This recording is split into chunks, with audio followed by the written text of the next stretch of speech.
कृपानाथ फिर अब कैसे क्या करें, तो फिर नए गुरुजी बनाए और उन्होंने नारायण कवच का उपदेश दिया, उससे बल मिला।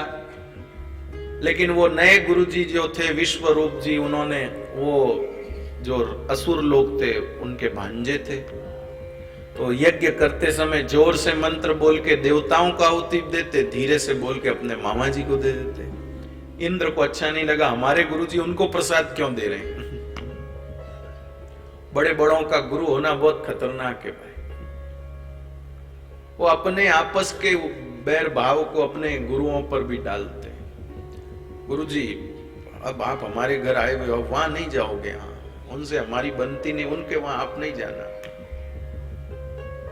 अरे भाई गुरु को तो सबका भला करना है, आप अपना बैर भाव उन पे क्यों लादते हो। पर ठीक है,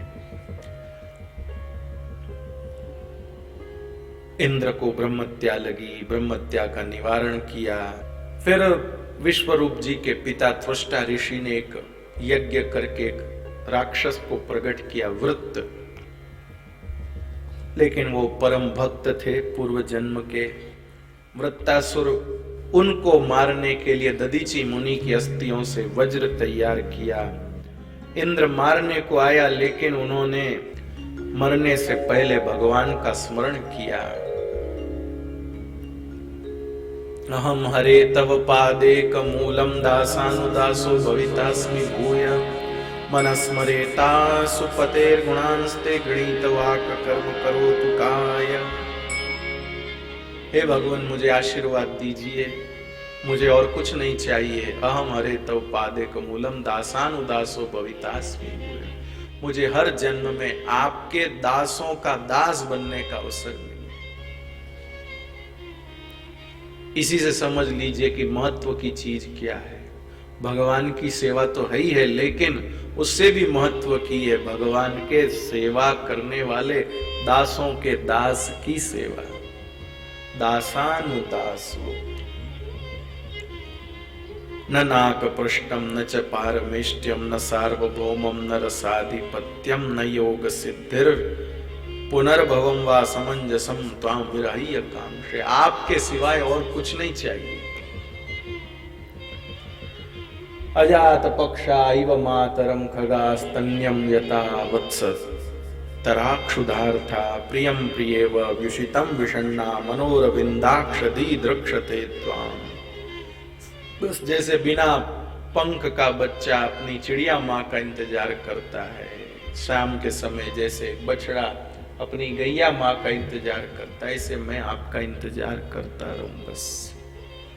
और ममोत्तमम श्लोक जनेषु सख्यम संसार चक्रे भ्रमतस्व कर्म भी त्वन्माययात्मात्मजदार गेहेष्वासक्त चित्तस्य न नाथ भूया। व्रत महाराज कहते हैं भगवान मेरे ऊपर दया मत दिखाना, मुझे मेरे कर्मों के फल के हिसाब से जहां जिस जोनी में जाना हो भेज देना, मैं सब भोग लूंगा, कोई तकलीफ नहीं, सब होने देना, बस इतनी सी मेहरबानी रखना, जहां भेजो वहां आपके कोई ना कोई भक्त के साथ मुझे जोड़ देना, बस और कुछ नहीं।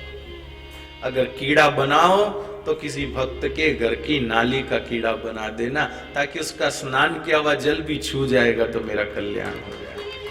पर आपके भक्तों से जोड़े रखना, बस आपके भक्तों से जोड़े रखना, ये बात मांगी। फिर वृत्त महाराज भगवान के चरणों में लीन होते हैं। कृपानाथ राजा परीक्षित ने कहा, भगवान ये कैसी ठाकुर जी की लीला है। असुरों को तो हमेशा भगवान मारते हैं और देवताओं का पक्ष लेते हैं। तब श्री ठाकुर जी ने, श्री सुखदेव जी महाराज ने कहा, ऐसी बात नहीं है प्यारे राजन, भगवान तो जो जैसे भगवान का भजन करता है भगवान उसको वैसे ही उस पर कृपा करते हैं। और चल मैं तुझे एक कथा सुनाता हूं। और श्री सुखदेव जी महाराज सुनाते हैं, जो तुमने सुना था, हिरण्याक्ष का वध किया भगवान ने वराह रूप लेकर के, उसी हिरण्याक्ष का भाई था हिरण्यकशिपु। उस हिरण्यकशिपु को जब पता चला कि मेरे भाई को विष्णु ने मार दिया है, तब उन्होंने तपस्या करी ब्रह्मा जी की, और ब्रह्मा जी की तपस्या करी। ब्रह्मा जी खुश हो गए, प्रसन्न हो गए। संसार में जितने देवता हैं बाप जी, वो सब तपस्या से प्रसन्न हो जाते हैं और जो मांगो सो दे देते हैं। इतने खुश हो जाते हैं पूजा से, स्तुति से, कि जो मांगो सो दे देते। एक भगवान ही ऐसे जो किसी की बातों में नहीं आते। ब्रह्मा जी प्रसन्न हो गए। हिरण्यकशिपु को कहा बोल भाई वरदान मांग। हिरण्यकशिपु ने कहा महाराज मुझे अमर कर दो। ब्रह्मा जी ने कहा भाई ये तो इट्स नॉट पॉसिबल,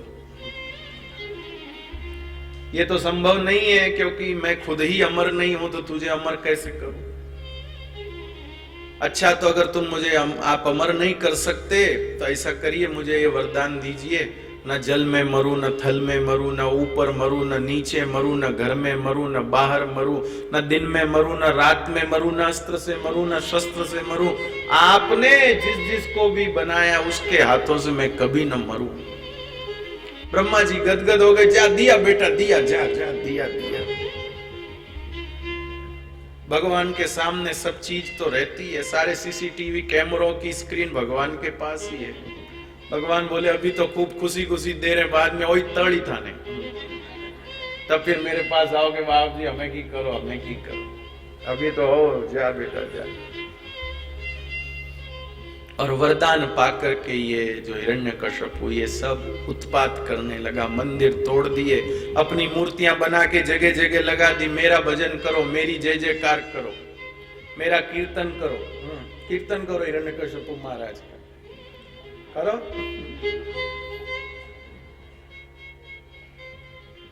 करो भैया, जय जय हिरण्यकशिपु महाराज, जय जय हिरण्यकशिपु, करो करो। ऐसे सबको कहने लगा, सब मेरा कीर्तन करो, ये करो, वैसा करो। इसी हिरण्यकशिपु के घर भगवान के परम भक्त प्रहलाद जी का प्राकट्य। बचपन से ही शांत स्वभाव, कोई असुरों जैसी कोई हरकत नहीं। पूत के पांव पलने में दिख जाते हैं। हिरण्यकशिपु को लगा ये कोई देवताओं का अंश तो नहीं आ गया।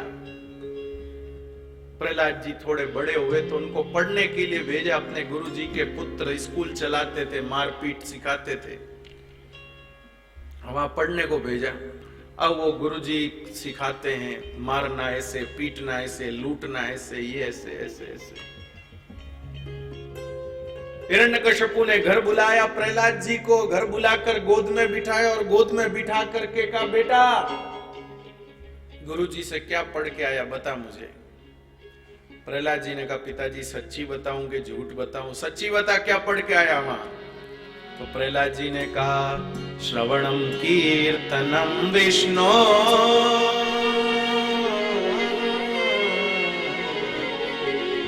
श्रवणम कीर्तनम विष्णु स्मरणम पाद सेवनम स्मरणम पाद सेवनम अर्चनम वंदनम दास्यम अर्चनम वंदनम दास्यम सख्यम आत्मनिवेदनम सख्यम आत्मनिवेदनम। पिताजी ये नवदा भक्ति, इन 9 में से कोई एक भक्ति भी भगवान के चरणों में हो जाए तो बेड़ा पार है। तू मुझे भक्ति सिखा रहा है, तू जानता नहीं मुझे नारायण का नाम बिल्कुल सुहाता नहीं और तू मुझे उसकी भक्ति का उपदेश दे रहा है। बुलाया उन गुरुजनों को, क्या सिखाते हो तुम स्कूल में? ये पढ़ाते हो? ये लड़का मुझे नवदा भक्ति सुना रहा है, ढंग से पढ़ाओ इसको।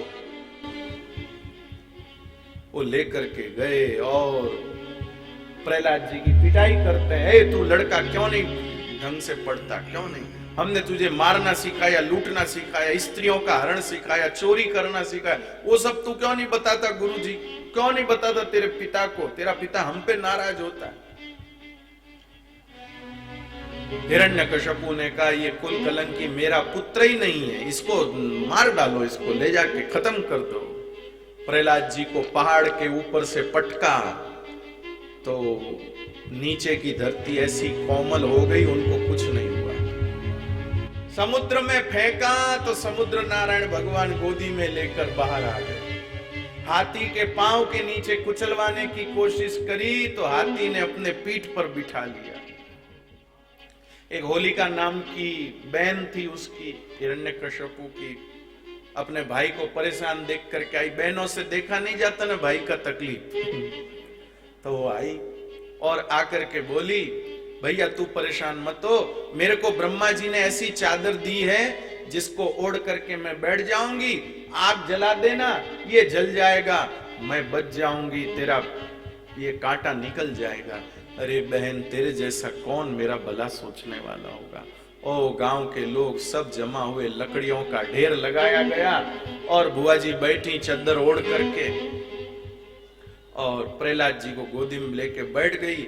सब लोग गाजे बाजे ढोल बजा रहे हैं, भाई ओ बुआ जी कर रही हैं करतब, बुआ जी करतब कर रही है।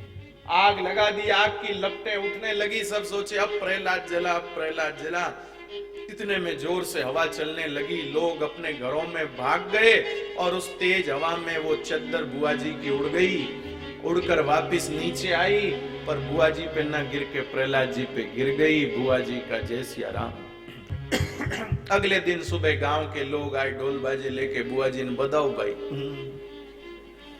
बुआ जी ने तो फूल पाकड़ा ही कोनी। प्रहलाद जी कीर्तन कर रहे थे, उन्हीं को लेके गए। कृपानाथ, अब तो हिरण्यकश्यपु को लगा कि कुछ तो गड़बड़ चल रही है, ये कुछ तो हो रहा है, ये नारायण कुछ खेल कर रहा है, मुझे इस नारायण से अपना बदला निकालना पड़ेगा। ये मेरे पुत्र के बहाने ही मेरे यहाँ। और हिरण्यकश्यपु प्रहलाद जी को अपने दरबार में लाता है और ला करके धमकाता है, लड़का प्रहलाद, सच सच बता, तुझे ये कौन सिखाता है, कौन समझाता है? तेरा नारायण कहां छुप कर बैठा है, मुझे बता। कहां है वो, कहां से आता है? मैंने तुझे मारने का इतना प्रयत्न किया पर तुझे कोई भय नहीं। ये निर्भयता कहां से आई तेरे पास? कहां से आई? कहां छुपा है नारायण, तू मुझे बता, कहां छुपा है तू मुझे बता। आज मैं तेरे सामने पहले नारायण को मारूंगा ताकि तुझे पता चल जाए तेरे पिता में कितनी ताकत है, फिर तुझे समाप्त करूंगा। अगर बचना चाहता है तो मेरी शरणागति ले ले, मुझे भगवान मान, मेरा मंत्र जप, मेरा नाम ले, नहीं तो आज मरने को तैयार हो जा।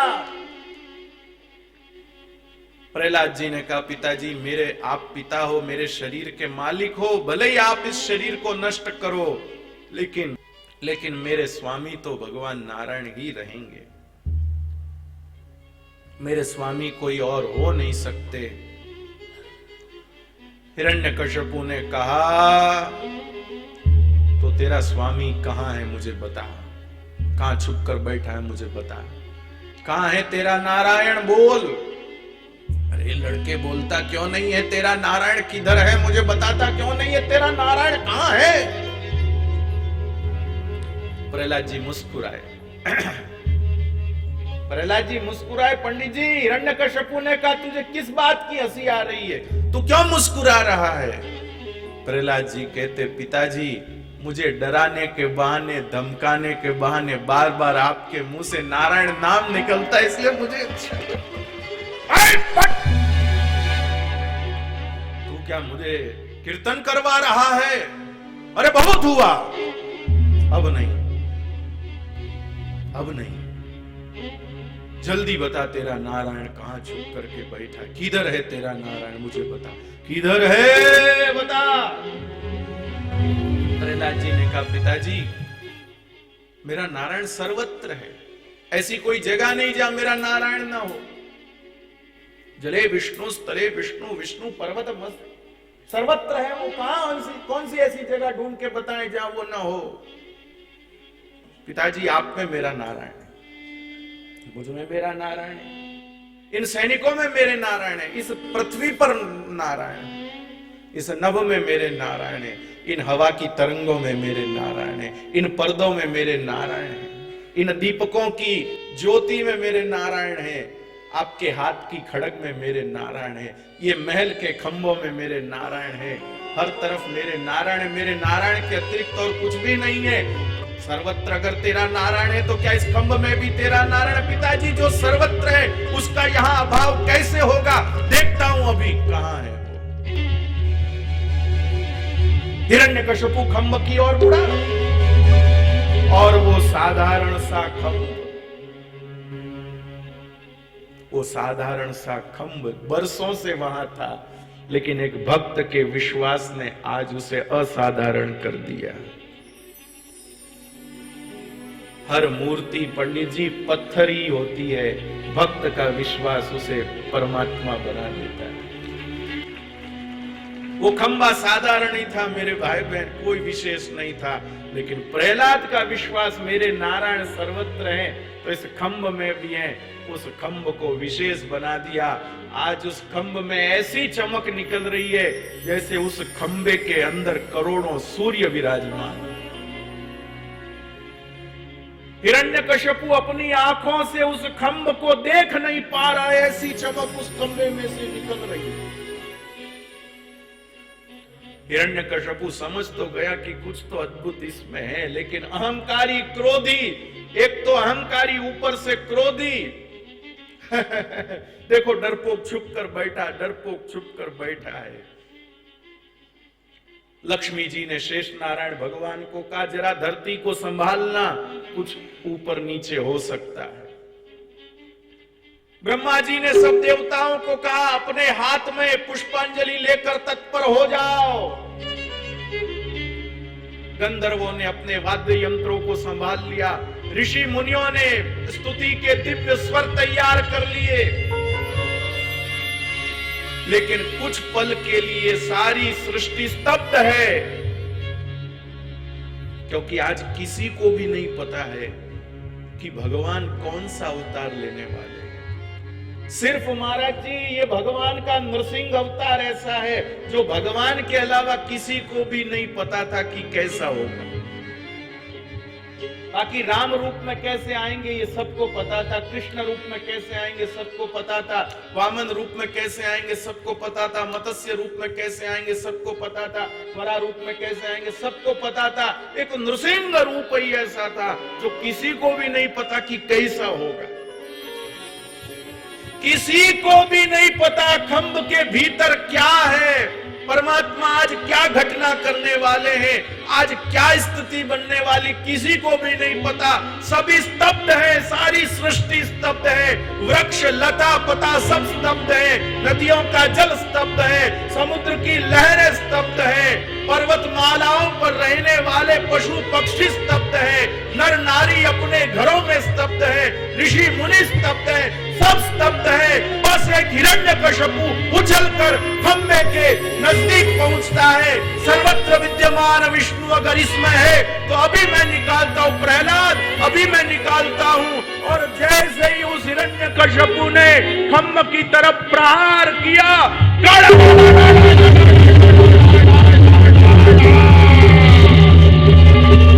खंभ फटा और खंभे में से गुर्र गुर्र गुर्र शब्द करते हुए भगवान नृसिंह प्रकट हुए। और भगवान नृसिंह का दिव्य स्वरूप, भगवान नृसिंह का अद्भुत स्वरूप, सत्यम विधातु निज भृत्य भाषितम व्याप्तिम च भूतेषु अखिलेषु चात्मनः। भगवान नृसिंह अपने भक्त की बात को सच करने के लिए बड़ा विचित्र स्वरूप लेकर के प्रकट हुए हैं। अदृश्य तात्यद्भुत रूप महन् तम्बे सभायां न मृगम न मानुषम, न मृगम न मानुषम। ना तो वो पूरे सिंह हैं और ना वो पूरे मनुष्य हैं, ना वो पूरे मनुष्य हैं। आहा, भगवान नृसिंह जैसे तपाया हुआ सोना होता है ना, ऐसे तपाए हुए सोने के समान पीली पीली भगवान की आंखें हैं। और भगवान नृसिंह बार बार अपना पूरा ऐसे मुख खोलते हैं, और भगवान नृसिंह जब अपना मुख खोलते हैं तब भगवान नृसिंह के गर्दन के बाल लहरा रहे हैं। तीखी तीखी दाढ़ें हैं भगवान नृसिंह की, और तलवार के जैसी तीखी भगवान नृसिंह की जीभ, टेढ़ी टेढ़ी भौएं हैं भगवान नृसिंह की। और भगवान का मुख पहाड़ की गुफा कैसी होती, इतना विशाल। भगवान नृसिंह का स्वरूप कोई छोटा नहीं था। भगवान नृसिंह का शरीर स्वर्ग का स्पर्श कर रहा था। भगवान नृसिंह के चरण धरती को लगे थे और भगवान नृसिंह का मस्तक स्वर्ग को स्पर्श कर रहा था। भगवान नृसिंह की छाती चौड़ी, कमर पतली और चंद्रमा की किरणों के समान सफेद रोएं पूरे शरीर पर चमक रहे। और भगवान नृसिंह के सैकड़ों भुजाएं, सैकड़ों भुजाएं, तीखे तीखे नाखून। आहा, हिरण्यकशिपु समझ गया ये कोई साधारण नहीं, इधर उधर भागने लगा। और भगवान नृसिंह उसको पकड़कर कभी इधर पटकते हैं, जैसा सिंह का स्वभाव होता है, अपना शिकार करने से पहले शिकार के साथ थोड़ी क्रीड़ा करता है, ऐसे भगवान नृसिंह हिरण्यकशिपु के साथ क्रीड़ा करते हैं। सिद्ध गंधर्व विद्याधर ऋषि मुनि कहते हैं, सरकार अब जल्दी इस पापी को समाप्त करो। और भगवान खींच करके उस हिरण्यकशिपु को सभा के बीच में से दरवाजे के मध्य में ले आते हैं, अपनी गोदी में उसे लिटा देते हैं। और अपनी गोदी में लिटा करके अपने तीखे तीखे नाखून हिरण्यकशिपु के उदर में गाड़ते हैं और पूछते हैं, मूढ़, ब्रह्मा जी से वरदान पाकर क्या सोचता था, तू कभी मरेगा नहीं? क्या वरदान मांगा था तूने? न जल में मरूं न थल में, बोल जल है कि थल? हिरण्यकशिपु बोला, न जल है न थल। मैं कौन हूं? नर हूं कि सिंह? न मृगम न मानुषम। ना तो आप सिंह है, ना आप पूरे मनुष्य हैं। ऊपर न मरू नीचे न मरू, बोल ऊपर है कि नीचे? बोले ना ऊपर ना नीचे, बीच में आपकी गोद में। घर में है कि बाहर? बोले ना घर में न बाहर, मैं तो दहली पर हूं। ब्रह्मा जी ने बनाया है मुझे? नहीं नहीं नहीं, ब्रह्मा जी ऐसा नहीं बना सकते। मूढ़, ब्रह्मा जी से वरदान पाकर क्या समझता था तू, कभी मरेगा नहीं? अरे ब्रह्मा जी ने तुझे वरदान दिया, उस वरदान की शक्ति का उपयोग करके कुछ सृजन करना चाहिए था। तू सेवा न कर सका, सत्कार्य न कर सका, व्यभिचार किया, पापाचार किया, और अंत में मेरे निर्दोष भक्त प्रहलाद को सताया। अरे मूढ़, तेरे अन्य पापों को तो मैं फिर भी क्षमा कर देता, पर तूने मेरे निरपराध निर्दोष इस नन्हे से बालक भक्त को सताया। तेरे इस अपराध को मैं क्षमा नहीं करूंगा पापी।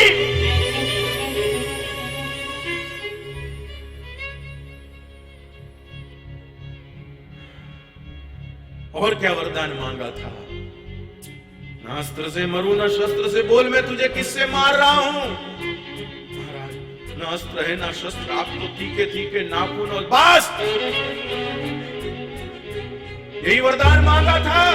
तैयार हो जा। और भगवान नृसिंह ने अपने तीखे तीखे नाखून हिरण्यकशिपु के उदर में काट के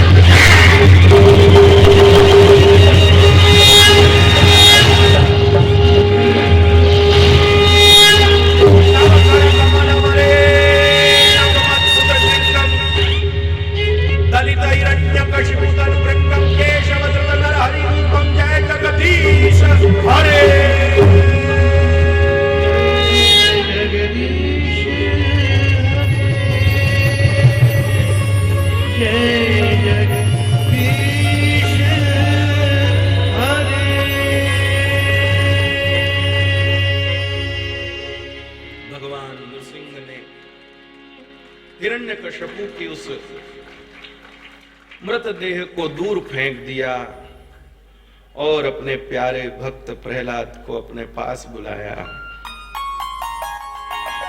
क्योंकि और सब देवताओं की हिम्मत नहीं क्रोध में भरे हुए भगवान नृसिंह को शांत करने की। और वो छोटा सा भक्त प्रहलाद समीप गया और भगवान नृसिंह उसको गोदी में ले लेते हैं और जैसे गाय अपने बछड़े को चाटती है ऐसे भगवान नृसिंह प्रहलाद जी के शरीर पर जो हिरण्यकश्यपु के रक्त की बूंदें लगी थी उसको चाटने लगे, अपने हृदय से लगाते हैं, बेटा मुझे माफ कर देना, मैं आलसी हूं, मुझे आने में देरी हो गई। प्रहलाद जी कहते सरकार माफ मुझे करिए, मेरे इस साधारण से शरीर को बचाने के लिए आपको इतना कष्ट करना पड़ा। ठाकुर जी कहते हैं बेटा ये तेरा शरीर साधारण नहीं है, मेरे रहने की जगह यही है, मैं तो अपना घर बचाने आया, तेरे ही शरीर में मैं रहता हूं, बेटा कुछ मांग। प्रहलाद जी कहते प्रभु कुछ नहीं चाहिए। नहीं बेटा कुछ तो मांग। प्रभु मेरे पिताजी ने आपको बहुत गालियां दी, मेरे पिताजी ने आपके लिए खूब अपराध किए, उनको आप माफ कर देना, उनकी सदगति कर देना। ठाकुर जी हंसे, अरे पगले तेरे जैसे पुत्र को जन्म देकर तेरा पिता तो उसी समय कल्याण का अधिकारी हो गया, और कुछ मांग बस, और इतनी कृपा करिए मेरे मन में आपके सिवाय और कोई दूसरी इच्छा कभी न हो।